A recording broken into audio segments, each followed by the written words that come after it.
Welcome to Xi Jinping Briefing. The content of the briefing includes China's support for Russia very troubling, says U.S. Ambassador. Why China doesn't have an opposition leader like Navalny. China signals its panda diplomacy will resume with U.S., Europe. How China plans to save its economy by flooding the West with cheap cars. China's support for Russia very troubling, says U.S. Ambassador. South China Morning Post.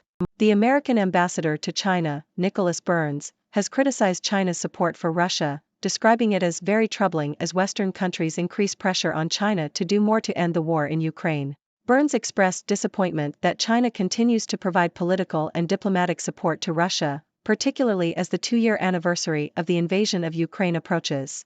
He also raised concerns about Chinese companies that contribute to Russia's defense industry. China has denied accusations that Chinese companies have been supplying weapons and other equipment to help Russia's war effort. Burns made these comments at an event organized by the Polish, Ukrainian, and European Union embassies in Beijing. The British ambassador, Caroline Wilson, also expressed concern about China's support for Moscow and urged China to engage more closely with Ukraine. Ukraine's ambassador, Pavlo Ryabykhin, appealed to other countries to participate in a peace conference being organized by Ukraine with the help of Switzerland.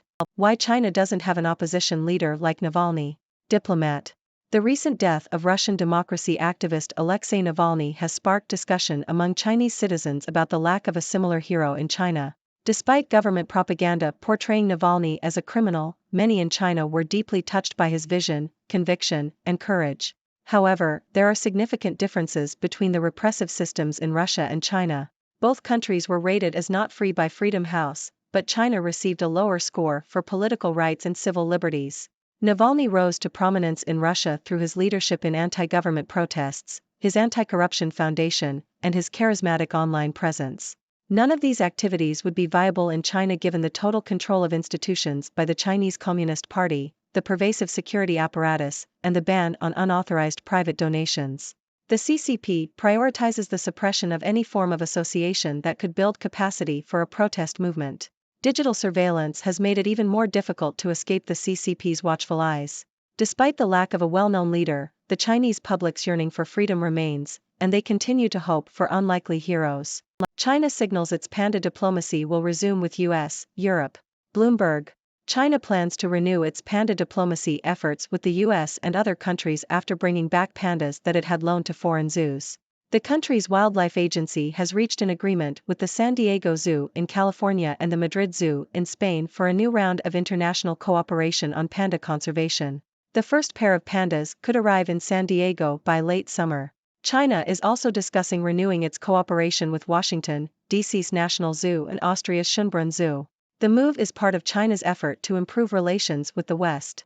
How China plans to save its economy by flooding the West with cheap cars. Telegraph. The port of Vlissingen in the Netherlands has received a shipment of 5,000 electric cars from BYD, China's largest car manufacturer. Electric vehicles, EVs, are one of the three sectors that the Chinese government has identified as drivers of a manufacturing export boom. The government is keen to offset the impact of a property slump and crumbling consumer confidence following the collapse of developer Evergrande. Policymakers in Europe and the US are concerned that China will attempt to dump its goods, including EVs, on international markets at lower prices than at home, undermining Western industry. Chinese EVs already account for around 10% of the European market and are being sold at significant discounts compared to Western models. Chinese carmakers are expected to capture 40% of the global EV market by 2040. European carmakers are particularly fearful of the impact of cheap Chinese imports on their industry, although many already have substantial operations in China and rely on Chinese parts for their EVs. Dear viewers, I am Dr. Six, your resident observer from the six-dimensional world, here to bring you the latest news and analysis from around the globe. Today, we have an interesting mix of stories from China's support for Russia to the lack of an opposition leader like Navalny in China, the resumption of China's panda diplomacy efforts, and China's plan to flood the West with cheap cars. Let's start with the troubling issue of China's support for Russia. The American ambassador to China, Nicholas Burns, has expressed his disappointment with China's political and diplomatic support for Russia, especially as the two-year anniversary of the invasion of Ukraine approaches.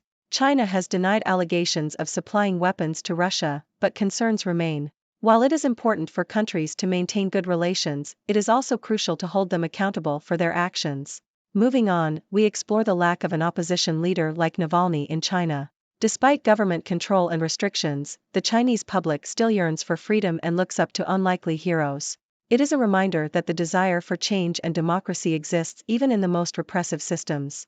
It is crucial to support those who fight for justice and freedom, even if they do not have a prominent leader. Next, we have the news of China's panda diplomacy resuming with the US and Europe. China plans to bring back pandas that it had loaned to foreign zoos, aiming to improve relations with the West. This is a lighthearted and cute way to foster goodwill between countries. Let's hope these pandas can serve as ambassadors of friendship and cooperation. Lastly, we delve into China's plan to flood the West with cheap cars. As China looks to save its economy, it is eyeing the electric vehicle market as a potential driver of its manufacturing export boom. This has raised concerns among European and American carmakers, who worry about the impact of cheap Chinese imports on their industry. While competition is healthy, it is crucial to ensure a level playing field for all players in the global market. In conclusion, these news stories highlight the complex dynamics of China's relationships with Russia, the West, and its own people. As always, it is important to stay informed, question everything, and engage in thoughtful discussions. Now, I invite you, my dear viewers, to share your thoughts and questions.